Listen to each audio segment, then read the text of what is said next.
We are putting Essie's Ballet Slippers, the nail polish Queen Elizabeth wore for over 30 years, head-to-head against a $3 drugstore dupe, and by the end of this, you are going to have to decide whether you can actually tell them apart. Because I am not sure I can. On one side, Essie, roughly $9 to $10 a bottle, the brand sitting in every salon and every celebrity's manicure. Essie Weingarten founded the brand in 1981, and it has been a staple ever since. On the other side, a $3 drugstore dupe specifically, we are working with Sally Hansen's Sheer Ballet Pink.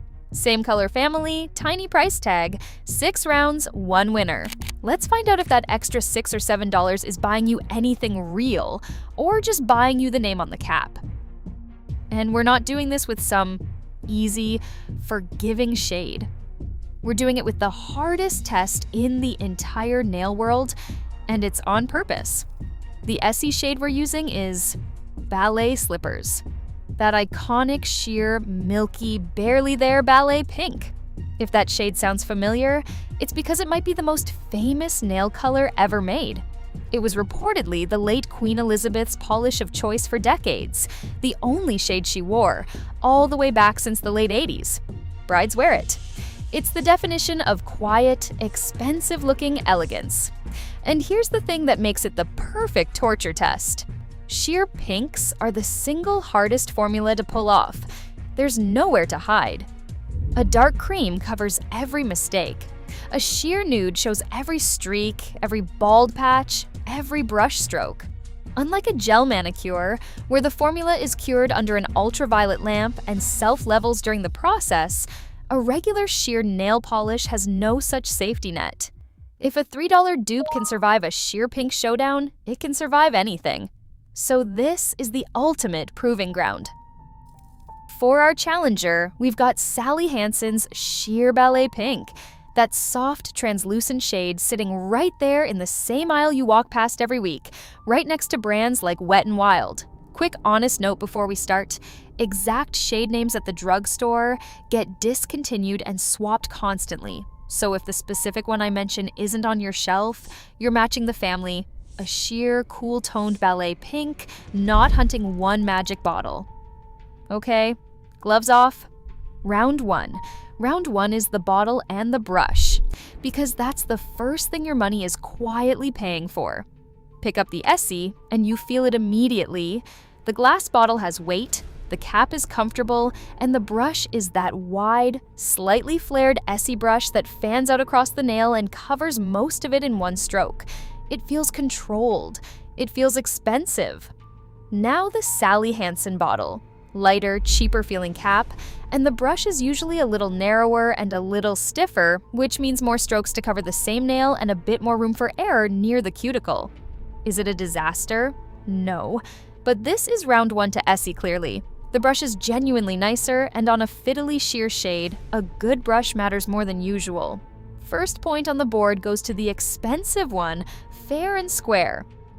Round 2 is the formula, and this is the big one, because this is where sheer pinks separate the pros from the pretenders. Here's how sheers work. They go on nearly translucent, and you build them up coat by coat until they reach that perfect milky opacity. The danger is streaking. Drag the brush wrong, and you get visible lines that a sheer formula won't self-level away. Essie's Ballet Slippers has a reputation for being a little tricky even at full price. A lot of people say it takes 3 thin coats to get it even, and rushing it gets you streaks.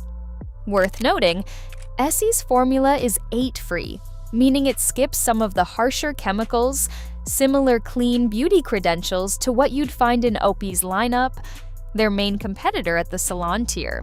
So here's the plot twist nobody expects.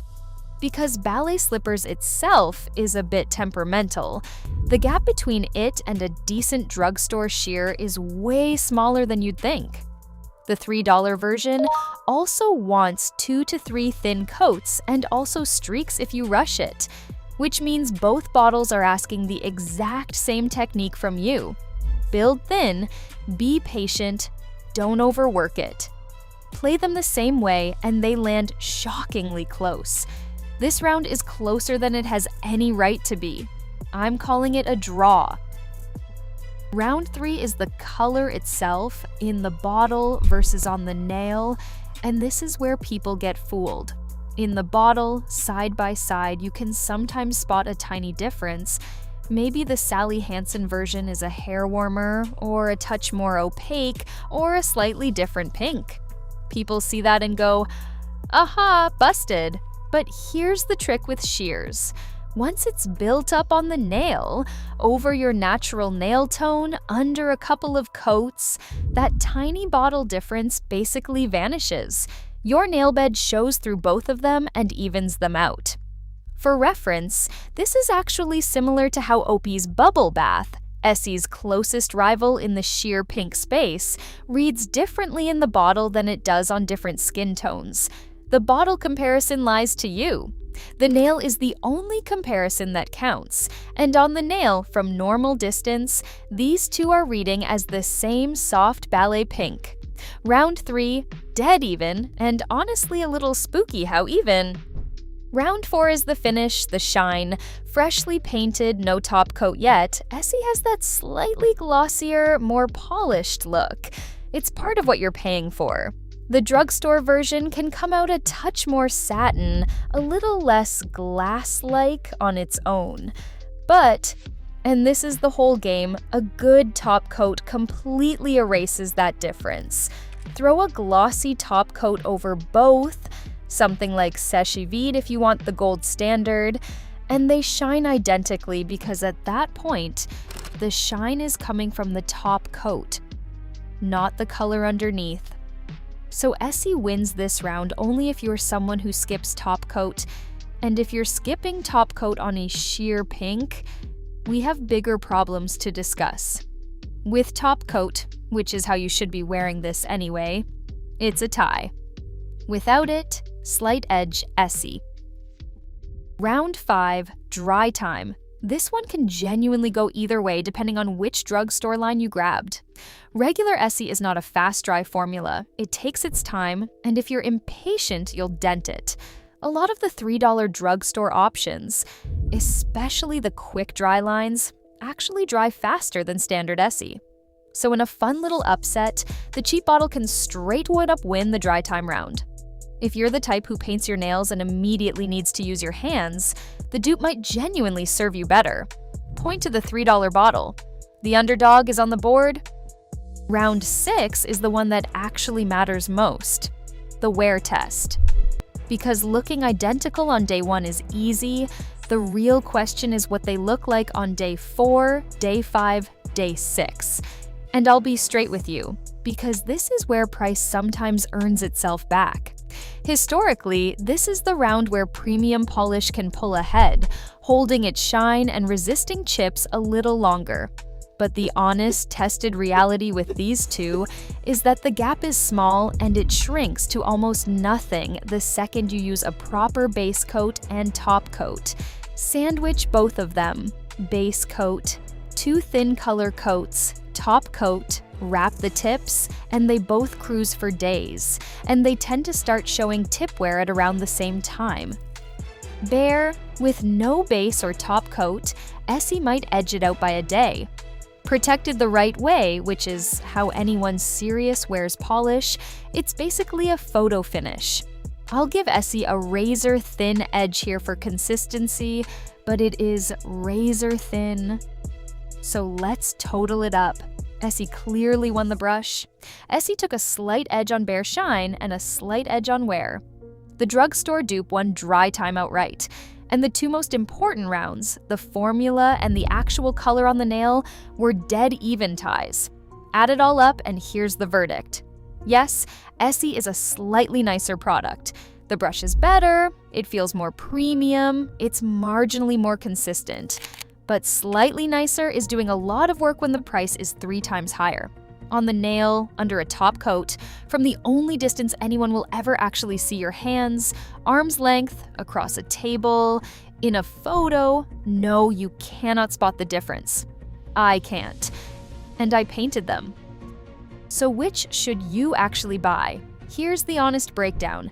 If Ballet Slippers is your signature, your everyday, the shade you repaint every week and wear to weddings and job interviews, buy the Essie, you'll go through it.